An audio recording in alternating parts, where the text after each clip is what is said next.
With over 300 cards in the Kingdoms trading card game, there are some that aren't quite as good, and in today's video, I'm going to be giving you the bottom 5 cards I believe in the Kingdoms trading card game. Now, the criteria that I use for this is one, that if it is on the banned and limit list, I'm not including it, which if it's a bad card, it's not going to be on that list to begin with. But secondly, there are some cards that just straight up aren't good because they're super weak, they have no ability, no effect, or they're just not super strong. So the main criteria that I use for this list is what are the cards that on the surface or maybe the first time reading the card text, you think it's going to be an amazing card, you put it in your deck and then you realize, yeah, this isn't a good card. Let's go ahead and jump into the bottom 5. So to start at the bottom of the bottom 5, but it's not the top of the top 5, so it's not the worst card, if that makes sense, is the card, let me look at my list, is Tumble Gates. I was super excited. Now, every time I release a set, a major set, there are additional support cards that come out for the previous kingdom. So in set 2, I released a couple additional cards for the Kingdom of Estercrest, which came out in set 1. Now, in the lore, the Tumble Gates are a significant part for the Kingdom of Estercrest because that's where they kind of held off the big attack from the Kingdom of Linford, which if you haven't watched that video, go in the description box below. I've linked to that lore video that I've watched. I've gotten a lot of great feedback on that. You definitely need to check it out as I tell the story of what that battle was like. Anyways, the reason why this card is not that good is because it is very expensive. It is a phase 3 battle card, which when you have an expensive phase 3 battle card, that's really hard to play. And what also makes it a little difficult is that it does not allow you to call any other battle cards to the field when you have that on the field. And so even though it has 2,000 health and has the ability to possibly get 2,500 health, or maybe if you played some other spells or tokens that maybe buffed the health of that battle card, it's not a great card. It's a dead card in your hand. And honestly, every time that I've tried to play it, it was really hard to play it in the first place, but it gave me no advantage in the game. And honestly, by the time you get to phase 3, unless you are walking or really duking it out with your opponent, sometimes by the time you get to phase 3, you need a card to get you back in the game, and that card doesn't get you back in the game. It just kind of holds down for a second, but if you're already in phase 3, your opponent more than likely has enough attack to just quickly destroy that card and quickly destroy your sacred. So that is why Tumble Gates is number 5 on the list. At number 4, unfortunately, Tannis is getting a lot of love in this bottom 5 list, is the card Earthquake. Now, on the surface, you see this card, and this is a great card. You think, oh man, I'm going to protect all my battle cards that have defensive. It's going to keep them safe. But the thing that really makes it difficult is 2 things. One, the Spirit of Boron, Linford specifically, the Kingdom, has a card called Lost Cause, which is 2 less. And secondly, that card is more generic, whereas Earthquake is very specific to a card having defensive. And really, thirdly, is the fact that it costs 6 magicka. You know, as you make a game, and you'll find this out, you start to figure out what is kind of the middle ground, the standard for your card creation and gameplay. And with set 1 and even set 2 and even set 2.5, I was still kind of figuring that out and trying to figure out that equilibrium. Paying 6 magicka for a spell is a lot of magicka, and as an Estercrest player, the Kingdom of Estercrest, you have that spell laying down in your secret spot.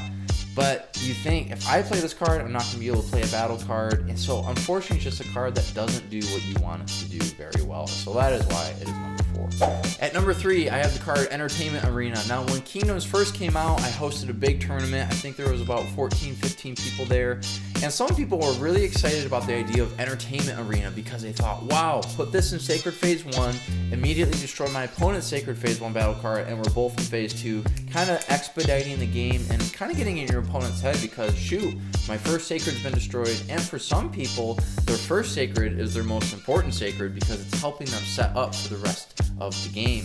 But people quickly realized that to pull off this combination is a little hard sometimes, and you weren't always getting the result that you wanted, especially too because you reveal the Sacred, your opponent could just play around that and maybe not play a card to prevent that from happening, and then they could quickly destroy your Entertainment Arena because it doesn't have a lot of help. At number 2, I have Southern Signal. Now, there's still a part of me that wants Southern Signal to be good, but unfortunately, I've seen so many people put it in their deck, and it just proves to not be very strong and useful.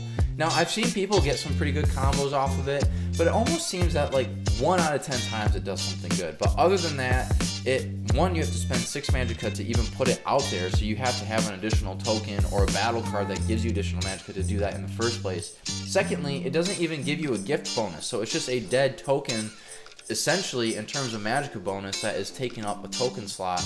And there's just not a lot of powerful cheap cards in terms of stats and abilities. Now, you might have some cheap cards that you could call out that are searching for other cards or giving other cards bonuses, so there's some maybe hope there. But then the other difficulty that you're running into is you might not even see your Southern Signal for a couple turns into the game. And so if your deck is really built around using that token, you might have a hard time using it, especially if you have no way to search for it. And to top off the list, this is kind of a, you could say, meme card for right now, is the card Special Feed, which is a spell that came out in set 2.5. And this is a spell that gives all plant battle cards the ability Gift 3.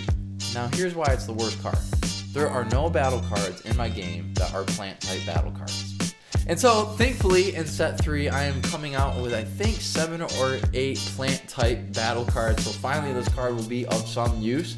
But I just thought it was so funny. I was looking at the card, this was way after I'd made the set, and I realized there are no battle cards that are plant type battle cards. And so that was a really funny thing. I guess to round off this list, I think it's important for me to point out a detail, because you might have clicked on this video, one, for you're curious, what are the bottom 5 cards in my card game, or you might have clicked on this because you're curious, okay, what's this tip for making your own game, or how can you learn?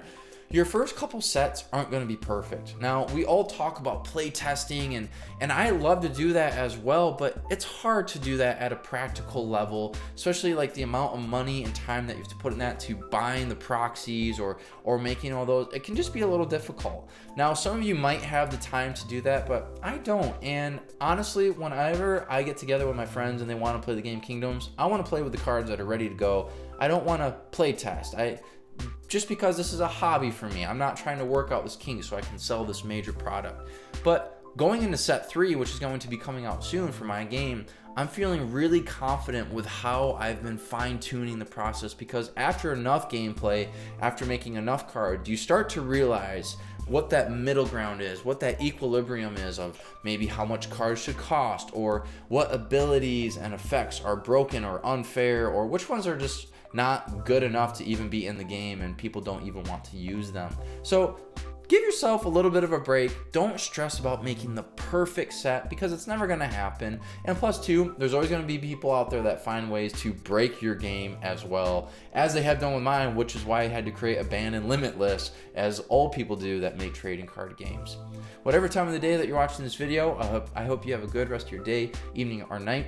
And for this video, I do want to do a Bible talk. I talk about this all the time, but I'm going to encourage it once again. If you have people in your life that believe in Jesus, that believe in God, that are Christians, make sure you are forming intentional relationships with them, that you're trying to connect with them, and one, just to be together with them, but also to make sure you're growing in your relationship with God together, because it is so important to do that. Anything I want you to know about is in the description box below. Thanks for watching.